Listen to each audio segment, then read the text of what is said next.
une annonce cataclysmique. Elle fouine titube jusque chez lui par des forces qu'il puise dans son estomac d'urgence.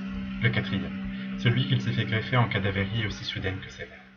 Les Jaffars se sont moqués de lui, mais il leur avait bien dit que cet investissement était nécessaire.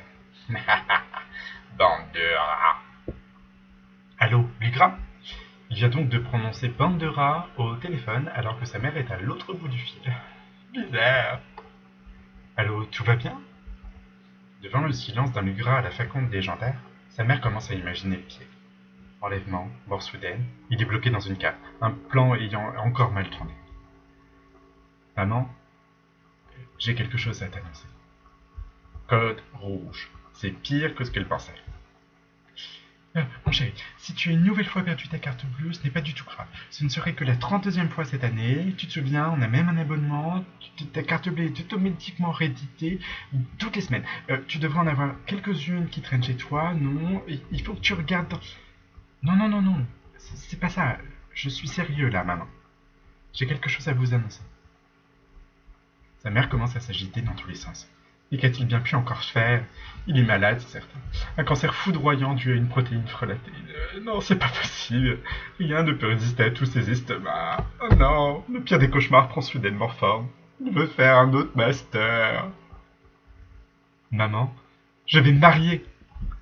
La tension qui était à son comble retombe aussitôt. Oh, super. Avec qui? Avec Josh, maman. Ses émotions volantes, passant de l'inquiétude à la joie extatique, sa mère se pétrifie sur place. « Je vais le dire à ton père. Lui aussi sera ravi. Non, le dérange pas. En fait, je t'appelle parce que j'ai une faveur à te demander. Je suis chez le traiteur, là, avec Josh, et on vient de trouver un menu parfait. On peut pas le laisser passer. J'ai jamais mangé des plats aussi bons. J'en salive encore, d'ailleurs. On veut réserver, mais... Demande à ce qu'on paye maintenant. Tu peux nous avancer le traiteur de notre mariage, s'il te plaît?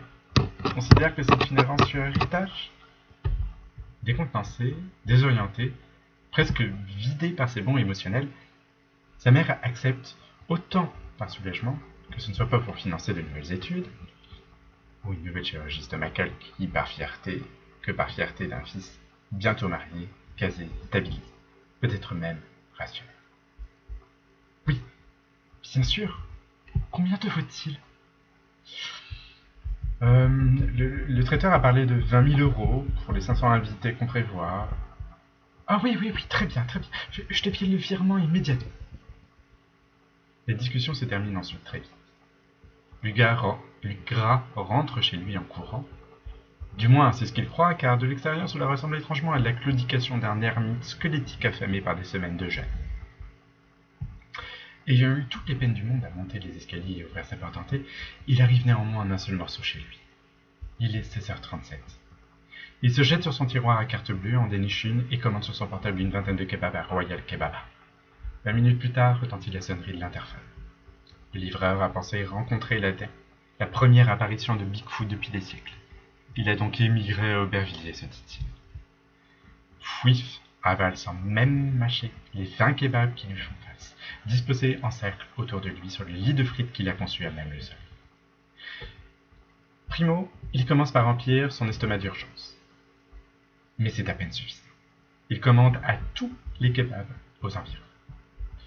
Josh rentre le soir et s'enfuit immédiatement en découvrant une bête au poil dressé, suintant de graisse, fendant l'air de grrrr, de gestes rapides et anarchiques, les yeux invisibles derrière des orbites d'un sombre de junkie.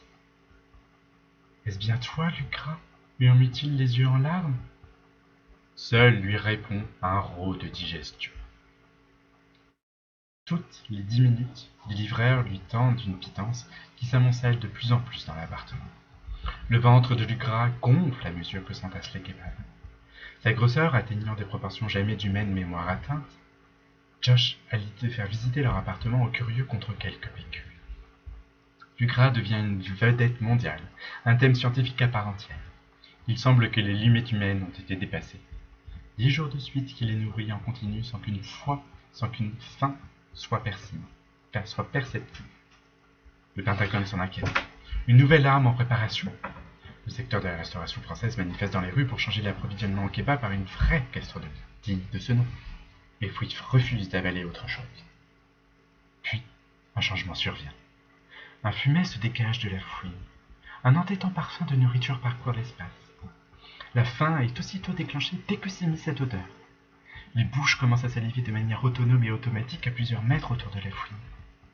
Ce n'est plus une faim que les passants ressentent, mais un nouvel instinct, un besoin irrépressible de manger, dévorer, avaler, croquer. Lucas se goûte et se trouve exquis, mais il ne peut survivre à l'attaque de sauvages, alors qu'il prend la place de la Concorde à lui tout seul. Il se repèse de sa chair qui les enivre sans jamais les sustenter. Plus il mange, plus la faim les dévore. La fièvre gague les humains, telle une pandémie mondiale immaîtrisable. C'est la fin de l'humanité pour elle-même qui signe sa propre fin. Fin des fins.